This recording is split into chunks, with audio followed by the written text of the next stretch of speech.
They're blowing off steam. They're having a great time. And you cannot be Debbie Downer like, hey, dude, you can't do that in my house, So that's the hard part for me is like, do you think that this is a personality fit? That's much more, to me, running the numbers is not as big a deal because it will make dough. It's, can I deal with the questions and these Karens, for lack of a better term, because everybody on vacation tends to bring their Karen out. Your network is your net worth.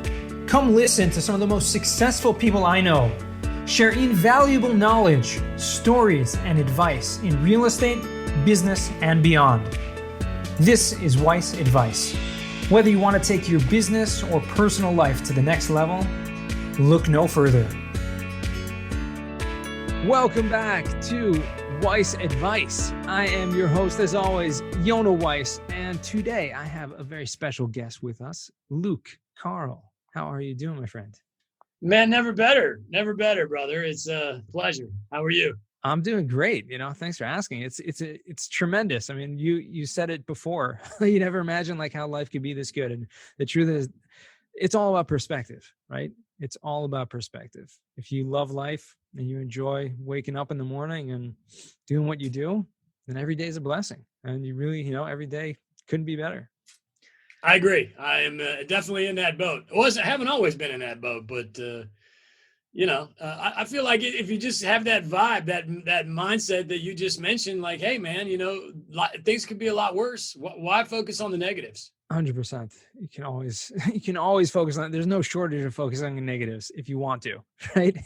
I mean, you could literally. I just heard an analogy today, and I like to give a little introduction and give a little bio, but to our guest before we get started. So I'll tell that analogy for a second. But the analogy is just like someone said, we're like, every person's like a garbage truck in a way. And, and some people, either your garbage truck, you get baggage, like stuff comes your way. And, some people, they just overflow at a certain point and all the garbage like dumps out on other people or dumps out on themselves. But some people, they can just take it, filter it in, it goes through, just like you eat something, you don't focus on what's coming out the other end. You take the good, right? You process it and move on. It's fuel. And but some people they just fill with the garbage and like to unfortunately it spills out on the rest of their lives and other people as well, the negativity. Yeah. I like that. Yeah. Anyways, I just heard it today, so I figured it'd be a good way to start this. Who's Luke Carl? I mean, Luke is and I'll let you give a little background on yourself, but he's the co-founder of Short Term Shop, which is an incredible. And we just interviewed his wife, Avery. So check out that episode. It's probably going to air before this one because we just interviewed her last week. They are a short-term rental brokerage, and they focusing on the Smoky Mountains in Tennessee and a couple other markets in Panhandle of Florida and some other vacation markets, slowly moving into other places. And he's a big advocate. I mean, you've done a lot of things in real estate over the years, but a big advocate for these short-term rentals, Airbnb and all that good stuff. So I'd love to hear your perspective on that. But before we get to that, I mean, you're also, sometimes you compliment someone like, wow, you're awesome. You're a rock star, right? But you really are a rock star. And you got the look for it too. Tell me about that, your background in music. Yeah, definitely not a rock star. No, but I'm a radio guy. I've been on the radio for a long time with Sirius XM. So that's been my long dream job. And I still do that to this day. I'm on 2 different rock and roll and heavy metal channels, Long Hair Luke. I'm just always been a rock and roller and always, had muscle cars and Harleys. And Avery's the same way. She's a rock and roller. I met her at a rock and roll show. But yeah, so that's definitely a huge part of my life. I love rock and roll. And at a certain point, we kind of just got into this real estate thing about about 9 years ago, we bought our first property. And then, so we ended up in this short-term rental space. And I don't even really know how it happened. Long story long, we were living in Middle East Tennessee at the time. We met in New York City, and I lived there for a long time. And, I met this awesome Southern girl from Mississippi, and she kind of wanted to move, like a little closer to home. So I said, all right, let's go. And so, we both like big cities, at least at the time anyway. And we landed in outside of Nashville. And so that was really kind of what started it for me. And actually going back even further than that, in my New York City days, I found an apartment on Craigslist in like, I don't know, 2005 or something. And I moved into this apartment and about 6 months later, my roommate who had the lease moved out. And she said, the landlord's really cool. They're not even going to come over here. I've lived in this house for like 12 years. They don't care about anything. They will let you take over this house if you want it. And I was like, okay, I don't really want to move. So I went down to the landlord's office, which was like around the corner in Brooklyn. And she said, yeah, here, just sign this lease. No problem. So when I did that, I found out how much the actual rent was versus what I was paying my roommate. And I learned the New York City way that day. And I was a young guy. I was probably like 23. And all of a sudden I said to myself, okay, now I found out what the real rent is versus what I was paying before. And now I have a room that is available. And the landlord's not going to come look. So this was a 1-bedroom. It was basically a railroad, but the front door was in the middle. So you could go either direction. I gotcha. Okay. And you walk into the kitchen, right? Well, actually overlooked the water. You could see the Statue of Liberty. It was beautiful. It was definitely not a beautiful apartment, but the setting was nice. And I said, you know what? My roommate used to live in that room with a curtain. And I said, I'm going to build a wall. I grew up my dad was a contractor. My grandfather, kind of a shade tree contractor kind of thing. And my grandfather built some fast food restaurants and churches and things. Okay. So I kind of come from that background a little bit. So anyway, I said, I'm going to build a damn wall and I'm going to charge even more than what she was charging me for this room, and thus begun my landlording career. I had no idea that that's what I was doing at the time because I didn't own the place, and I just thought you had to kind of own the place. So I ended up renting out that other room, and I was paying like $300 a month in New York City, and it was great. And then, okay, so we moved to Nashville, and then all of a sudden we're going from a place where it's like, $2 million for 700 square feet to that'd be a really nice 700 square feet, but you know what I mean? To somewhere where I can buy an actual house for like nothing compared to that. So that was what did it for me. Moving from New York to Nashville. And at the time, Nashville was cheap. Now Nashville's not cheap anymore. And so we bought a house to live in, and we both fell in love instantly with this buying a property process. So I said, in that process, I said, this is for me. And I actually, what I did was I kind of, I associated with the home inspector. I bonded with that dude for whatever reason. Okay. So I actually went to home inspector school thinking that was going to be my house path of some sort. And I quickly realized I didn't want to do that, or at least not for money anyway. But that was a nice tool to have in my tool belt as my journey progressed. Interesting. Okay. I would self-inspect or whatever, So yeah. Anyway, that's a good tool to have for sure. And at the time, I had no idea. I thought I was going to inspect houses for a part-time gig on the side, and but it was, yeah, you're right. It ended up working out great. So then we said, you know what? Let's save up 20 grand and buy $100,000 house to rent to other people. And we never didn't know Rich Dad existed, didn't know nothing about Bigger Pockets, none of these things. Right. So, but we did it. And I sat down and I did almost back in the day. I hate to say this because I'm not a fan today, but I did almost a Ramsey style thing where I sat down with a calculator and I said, how long do I have to live on how much money to save 20 grand? And that's what we did. It took 17 months. Wow. And we lived on $30 one day, $20 the next day for everything. And 17 months later, we had a stack of cash, 20 grand. And we went and bought $100,000 house with that money. And thus the real official landlording career began in about 2013. Right. So that house really was the game-changing thing in our lives. We still own it. I'm really ready to 1031 it because it has skyrocketed. Sure. I mean, Nashville is crazy right now. A very, very, very hot market. So, I Yep. mean, you jumped in. I mean, it sounds like you came the unconventional way to real estate and landlording, but at a certain point, you realize that, hey, making some money here and it's passive income more or less. I mean, obviously there's work involved there. You got to collect rent, you got to do some repairs and all that good stuff. But you kind of found your way. And since then, I mean, I believe you've done a lot of different things within that, whether, from other single family, small multifamily, short-term rentals, which we talked a lot with Avery about, the power of the short-term rentals, which is pretty crazy.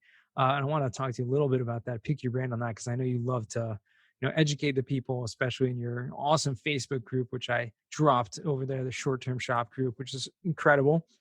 Highly recommend it. We'll put a link there in this show as well. Anyone interested in short-term rentals.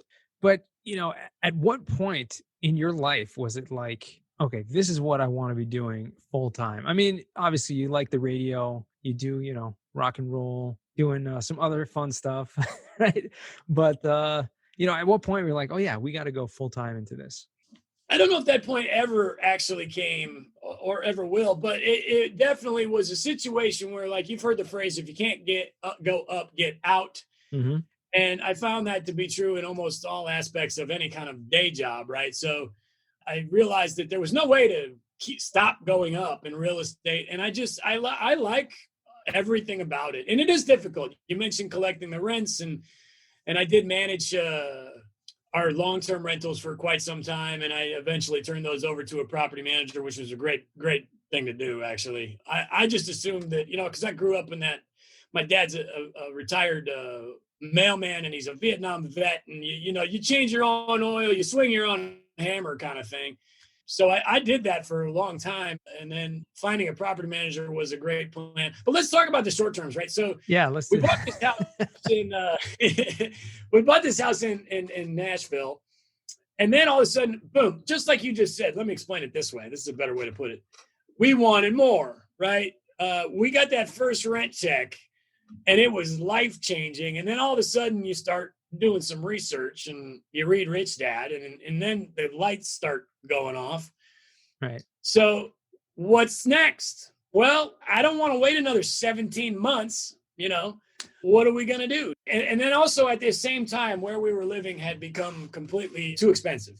So let me put it this way. We bought that house for 122, that first rental, rented it for 1,500. And the problem is like, not even 6 months later, the exact same house across the street was selling for like 225. Wow. We'd gone up like $100,000 in 6 months.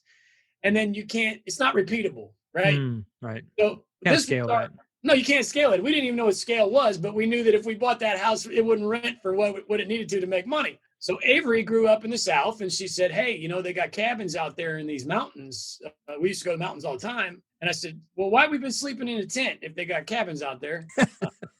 And so we went and we looked, and then we found out you could get it as a second home loan if it's just you're getting one for 10% down. And we were like, well, holy, this is great. Let's do this. So we did. We bought that one. And then next thing that's when the floodgates opened. That one did so well. It's still to this day is, I think, technically the first self-managed Airbnb in the Smoky Mountain area. There was a couple people doing it before us, but not really. Because you got to remember, Airbnb's only been around for 9 years, 10 years. And that part of the world is very behind the times. Right. So nobody was really doing this. So we came out there, and we were millennials. And I mean, I'm a millennial by like a day. And my wife, Avery, she's only 32. She's young. And so we kind of had this new hip, like iPhone vibe. And so we put this thing on, we bought this thing with a 10% down, which we were like, how is this even possible? And they said, as long as you don't put a lease on it, you can rent it short term. You just can't give somebody control. And we were like, that's exactly what we want to do. Because we definitely want to go to this house. Right. And enjoy the mountains, but we would love to put it on Airbnb. So we did, and we were scared to death because nobody was really doing this. We didn't have anybody to help us ask questions. And that's how the short-term shop was born. Next thing, from your own mistakes. Exactly. Ready, fire, aim. Yeah.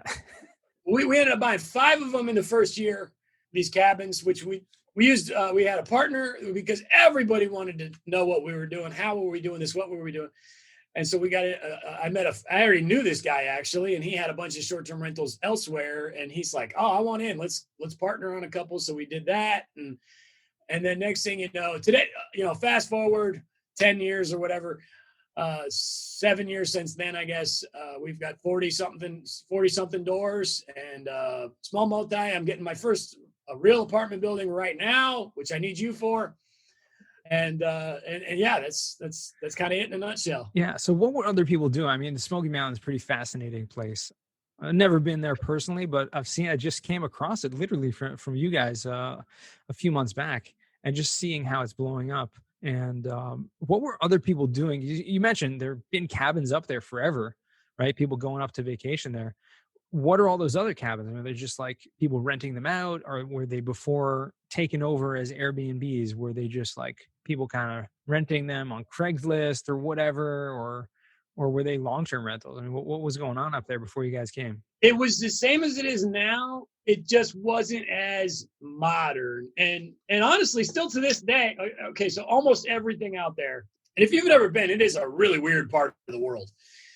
It's a very small area, and there are just millions of tourists there constantly, and nobody lives there. So it's a kind of a weird, and that's the short-term shop only operates in places where nobody lives, but tons of people go on vacation. Because in short-term rental, you do have to be concerned with regulations. Mm-hmm. Are they going to come tell you someday you can't do this anymore? So we are not operating in Chicago. We're only operating in places where nobody lives. So people were using management companies, these local mom and pop property management companies. Your grandma's cabin.com. I made that up, but something along those lines. And all of them were used because they just couldn't dream. You're talking about boomers, and even whatever's one older than a boomer. These people could not dream of renting something on the internet. They just wanted to buy a house in a cabin in the mountains that they could go enjoy, almost like a glorified timeshare. Right. Gotcha. Own property. Gotcha. But they would hire these local property managers to rent them out, and the property managers back then were charging 40%. Wow. 40.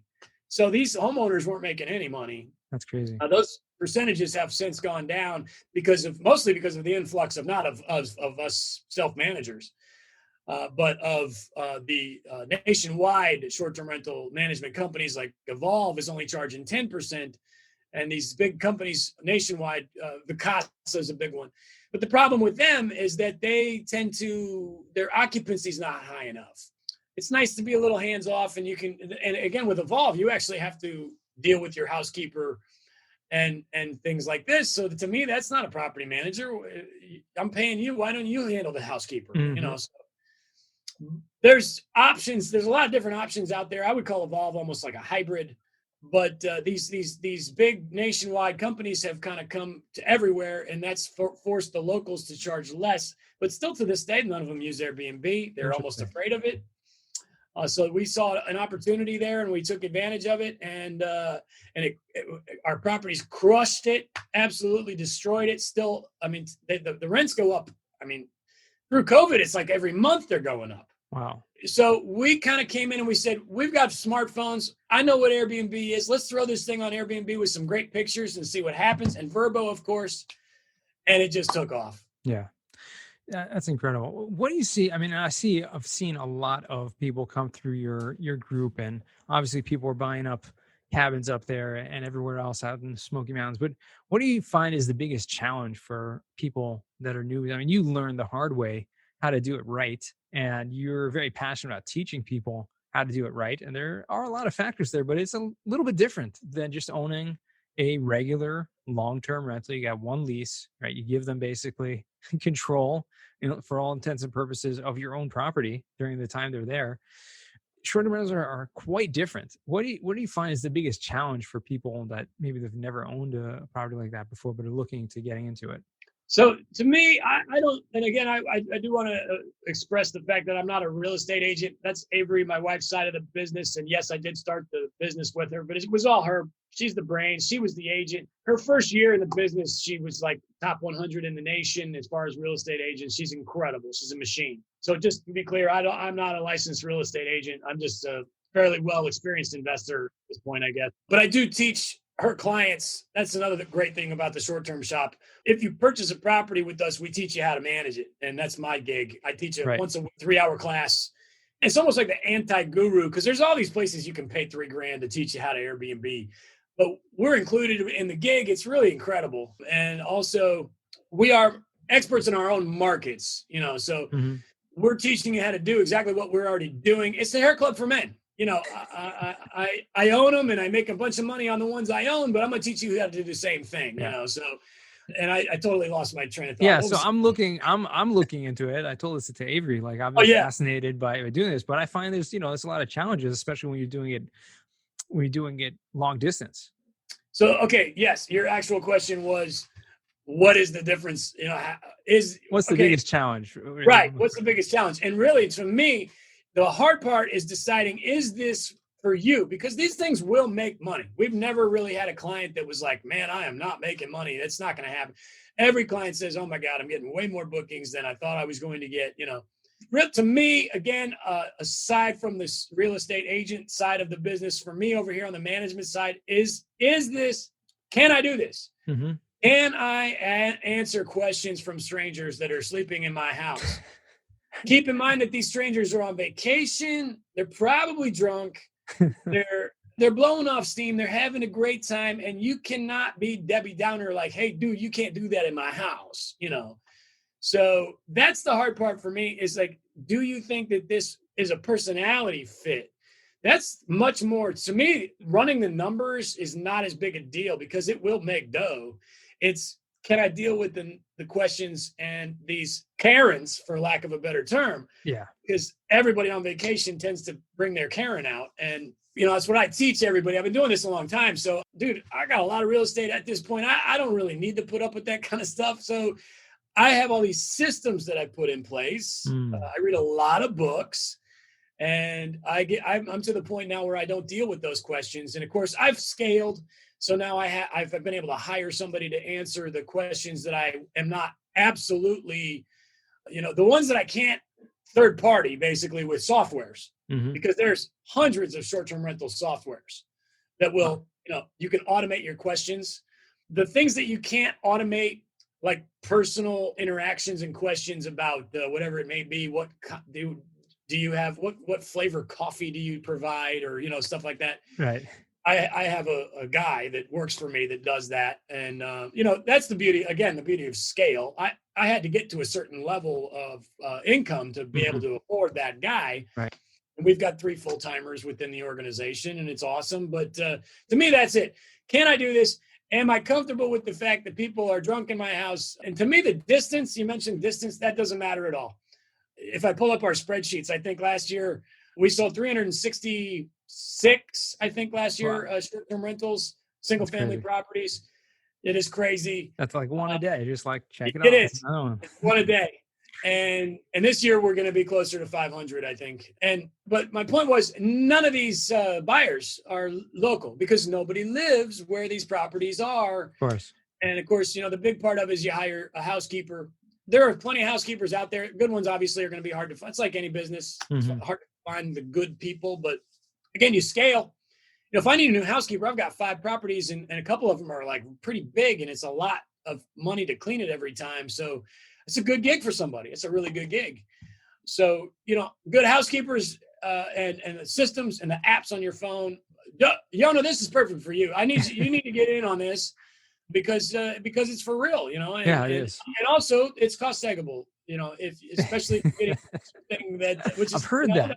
I've heard that it's they're good for cost segregation. I don't know where I saw in one of your forums, one of your posts somewhere, someone said that. I don't know.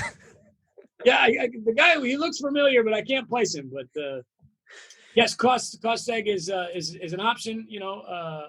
I've learned about that recently, obviously, in the past year or so, and did a couple of them last year, and that's a game changer. Yeah, it's huge.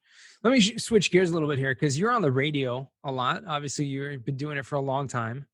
Let me ask you about that because obviously podcasting, something I'm doing now, is something a lot of people doing. It's similar radio, kind of a different forum, but same kind of vibe.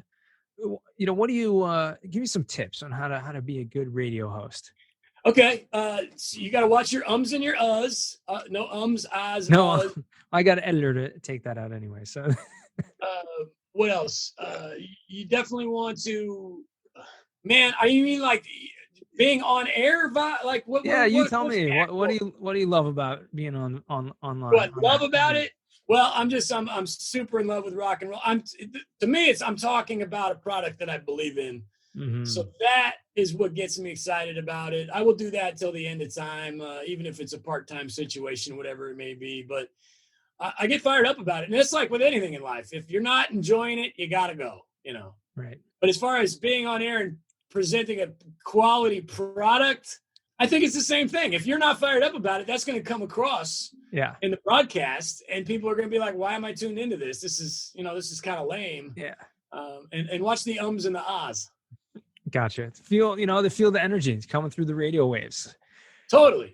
Got another one from ACDC right now. Personally, I like cliches, not necessarily cliches, but I like rhymes, things that rhyme when I'm on the air. Like I'm a big fan of WWF guys from back in the like Ric Flair and Macho Man. So I will watch these guys on YouTube videos with Mean Gene Okerlund interviews where they're actually talking to another guy with a microphone, and they everything rhymes. So that fires me up, and I deal with that type of music too. It's like Right. super loud metal rock stuff, and so it's the kind of same vibe there. But find other things that you get inspired by, and that's the way I did. I just dig it, man. So That's cool. That's awesome. So I want to switch gears over here now, transition into the final four. These are 4 questions we ask all of our guests. First question for you, Luke. What is the worst job you ever had? Man, so I've never had like jobs, and that I think was another reason I got into real estate is because to me, it's all about doing what you want to do. So, but I have had some doozies over the years. I had a paper route when I was 11, and I had that for many years. But then again, it's like as long as you get that newspaper in the door by a certain time, you're good. I worked in a Mexican restaurant in New York City for like 5 years, which was Wow. yeah, it was a brutal gig. It was open till like 5 a.m, and it was a little tiny place. But I made the best of it, and they had a TV with like 6 channels, and one of them was public access. And so this late at night, it was like phone sex advertisements, and I would put that on the TV on mute, and then I would blast rock and roll. This is in a hip, cool neighborhood, rock and roll neighborhood. At least back then it was. And I would blast, rock and roll. And this is my kind of my early days of my DJing days, I guess. And so I made the best of it. But, it was like $7 an hour. I guess any job where I had to be somewhere on time was not good for me. These days, I'm much better at that. But as a kid, as 20 in my 30s even, being on time was not very my forte. Gotcha. Okay. Well, it's good to know. What you were pretty punctual here today for this podcast. Oh, I'll tell you that. now, to be in the successful world, the world of being, surrounded by wealth and happiness, that's one of the biggest things. You got to be on time. Absolutely. What's a book you've read? You said you're an avid reader. You read a lot. Give me one book that has given you a paradigm shift. Man, I do read a lot. I read a lot. I also have a horrible memory, so a lot of times I can read the whole book and not even know the title. But I'll give you one. How about Paradox? Because you said paradigm. I'm going to go with Paradox of Choice. This is a fantastic book that helped me big time because in the book he talks, I don't know who wrote it, but he talks about maximizers and satisficers. And maximizers are happy with the purchase, like a purchase that they just made, or with the fact that they just got married and they're happy with their wife. And then satisficers are never satisfied, and all they do is pick and complain and scrutinize themselves over the choice that they just made. And I've realized that I'm very much a maximizer, and I don't like it because my wife is very good at that. She makes a decision. The decision is done. She never thinks about it again. It's way over here. Yeah. I yesterday put new countertops in a house, and I got the pictures. I wasn't there. I don't, who's got time, but I got pictures from the guys, and they drilled 4 holes for the faucet, which I'm a 1-hole faucet guy, and it just hurts my brain so bad. It was my fault. I didn't think to tell them, hey, drill me 1 hole. So that's a good book. Paradox of Choice. I'm doing my best to be much more of a maximizer. Gotcha. Okay. Oh, by the way, sorry, a satisfizer. I confused the two. Okay. Well, we'll figure it out. Yeah, one or the other. The good one. What is a skill or talent that you would like to learn? I would like to learn to speak Spanish, and I want to learn to swim. I can't swim, and it's rather embarrassing. So at some point, my daughter's 2.5. She loves and we live right next to the ocean, so that would be a good one. So those 2 things. I would love to learn to speak Spanish, just because it seems like everywhere I go, people speak Spanish, and I would love to be able to communicate in more than one language, and that's just the one I would pick. Yeah, it's definitely a good one, especially location specific to where you're at. So for sure. So fourth and final question, Lou, what does success mean to you? I touched on this briefly a minute ago. Yeah. Not having to answer to anybody. And most importantly, relationships are really big. I spent a long time not being very good at that. And just being a good husband and a good dad is definitely, to me, the most important part of being successful. I'm a new dad. My oldest is 2.5. I've got another that's 6 months. So that to me is like the end all be all.